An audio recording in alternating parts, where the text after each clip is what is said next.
Hello साथीहरु, आज हामी चाहिँ कहाँ जाँदैछौँ? हामी चाहिँ आज लभ डाँडा, काठमाडौँको लभ डाँडा फुपूहरुसँग लभ गर्नु हिँडेको। म चाहिँ यहाँ भित्र खानेकुरा बोकिरहेको छु। ड्राई पिकनिक भनौँ न अहिलेको लागि। ल ड्राई पिकनिक हिँडेको है हामी चाहिँ आज काठमाडौँमा पहिलोचोटि हिँडेको हो। हामी लागि बाटो यसरी लभ गर्ने एक दुईजनाको लभ गरिसकेर गएर यतिकै सधैँभरि ह्याप्पी खुसी हौँ, यसरी नै सधैँ मिलिरहौँ होइन। है अब फर्ममा आइपुगेछ यहाँ चाहिँ कृषि फर्म। यहाँ चाहिँ कृषि फर्म रहेछ। यो चाहिँ टमाटर मकै पनि रहेछ है। आमामा टमाटर देखाइदिउँ न सर्टै है। आफ्नो नभए पनि अरूकै घुम्न आएको त हो होइन। यसको त के भन्छ हेरेजमेन्टमा परिँदैन नि, अरूको फोटो जस्तो लगाएको छैन नि यसको त है, वातावरणतिरको त होइन। काठमाडौँको ठाउँमा भन्छ नि बसेर खान्छ भन्छ नि, तर मान्छेहरू यहाँ हेर्नु होला है, काठमाडौँमा चाहिँ कसरी मान्छेहरू चाहिँ मिहिनेत गरेर खाँदो रहेछ। चारवटा लागेको छ, 3टादेखि 4वटासम्म मकै पनि यसरी फल भने त हैन अन्त नि है। कृषकहरु त कति लख कति धनी हुनुहुन्छ। राम्रो त्यो हेर्नु है भदै हजुर हैन 5वटासम्म है।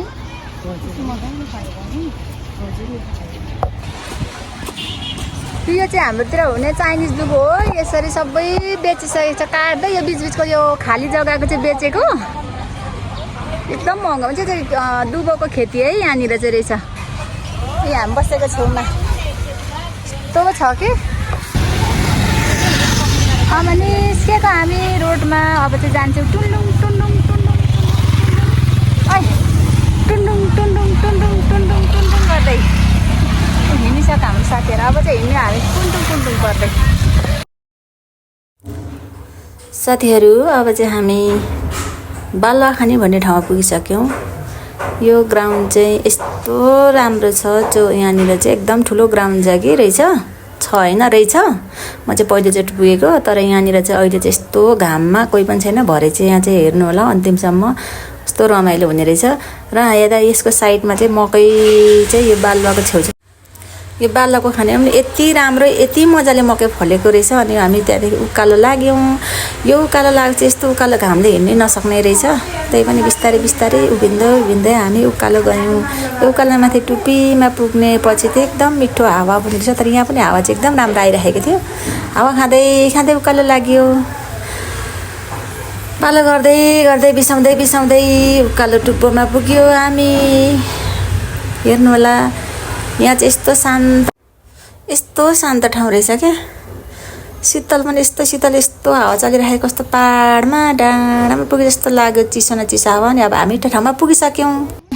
हाम्रो यो चाहिँ आकर्षक भनेको यो हो। हेर्नु होला है, राईको छोरी भएपछि के गर्ने, किराती भएपछि थोरै आकर्षक बोकेर हिँडेको तर यसमा आमामा त्यहाँ पनि रहेछ कि। म त अब यो गर्ने सम्झेर त यही पो खाइने जस्तो लाग्छ। यही खाऊँ न मिसाएर।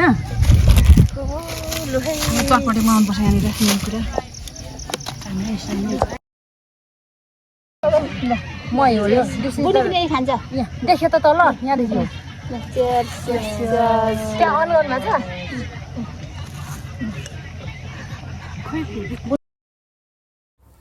हामी चाहिँ यहाँनिर अब चटपटे बनाउनु लाग्यौँ, चटपटे खानको लागि। के भएको या चिल्ली नै भयो साँच्चै नै। ए अहिले त अँधेरै भयो।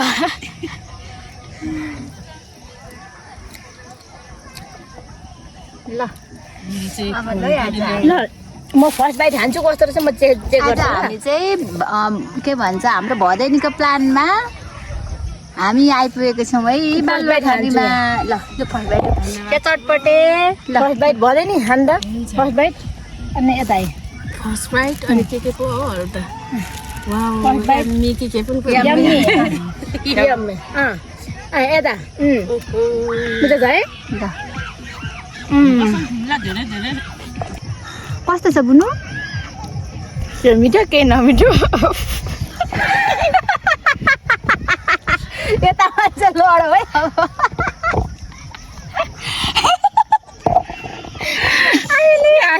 कलाकार हो नि होइन भने नि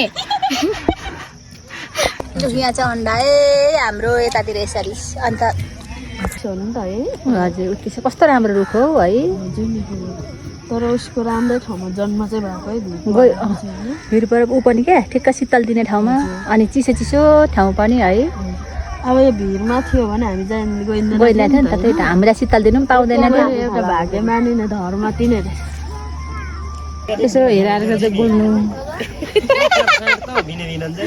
बोली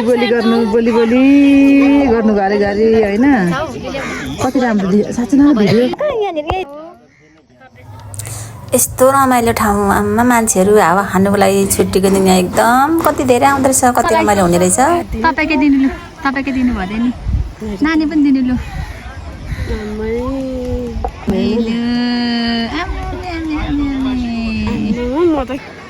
ल निकाली यो नङले कता हेरेको छ उकालो उकालो छ होइन यो नङ चाहिँ नि यो नङ चाहिँ फेरि यो नङ चाहिँ के छ भने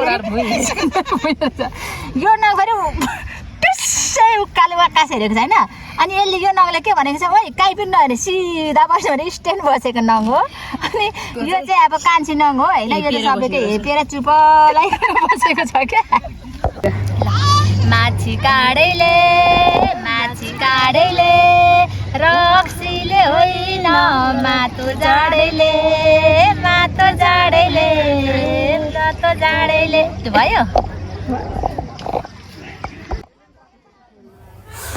अब हाम्रो झर्ने टाइम पनि घर जाने टाइम पनि हुन लाग्यो त्यही भएर एकपटक चाहिँ एक दृश्यमा लिइहालेँ यता वरिपरि मान्छेहरू थुप्रो धेरै सबैको मान्छेहरूको लिनु अप्ठ्यारो नि त त्यही भएर माथिको जहाँ मान्छे नभएको ठाउँको मात्रै लिएको छु तर हाम्रो यता उँधोतलतिर चाहिँ मान्छे टन्नै बसिरहेको छ वरपर यसरी नै हावा खाइरहेको मान्छेहरू हामी जस्तै छुट्टीको लागि चाहिँ फ्रेस बनाउनुको लागि सबैजना धेरै जस्तो ट्राई गरेर आउँदो रहेछ यसरी उपरतिर ती अब हाम्रो घर फिर्ने बेला भयो लु सुटिङ भएको छैन यति लु यो ज्याकेट भुइँमा झरेर दिनु भेटेको मैले त हजुरहरूलाई चाहिन्छ भने सम्पर्क गर्नु होला कस्तो ज्याकेट धेरै लड्यो कसको ज्याकेट होला यो तपाईँलाई चाहिन्छ मैले चाहिँ पुष्पा राई पुग्नुको जस्तै लाग्यो त्यही त यसो भ्लगर गर्नु लु यहाँ चाहिँ अघि हामी बालुवा खाने भन्दै गयौँ नि ऊ थियो नि ग्राउन्ड बालुवा घारी यहाँ चाहिँ अहिले चाहिँ बेलुका चाहिँ यस्तो हुन्छ है मान्छेहरू यति धेरै साँझ पऱ्यो नि त्यही भएर हावा खानलाई सबै यता वरिपरिको मान्छे आउँदो रहेछ सबै बजार जस्तै मेला जस्तै लाग्ने रहेछ रमाइलो हुँदो रहेछ खाने बस्ने ठाउँ पनि हुने रहेछ चिया पानी चिसो तातोको सुविधा पनि रहेछ एकदम राम्रो रहेछ तर हामी चाहिँ अब घरतिर लाग्यौँ लु आजको हाम्रो यात्रा चाहिँ दिनभरिको बिहान 2 बजेदेखि निस्केको अहिले कति बज्यो बिहानको 2 बजे निस्केको अहिले आएर यहाँ टुङ्ग्यो अब अहिलेसम्म हजुरहरूले हाम्रो भिडियो हेर्नुभएकोमा धेरै धेरै धन्यवाद बाई बाई नयाँ नमार्नु होला सबैजनाले है हेरेर भए पनि इन्जोय गर्नु ल हामी जस्तो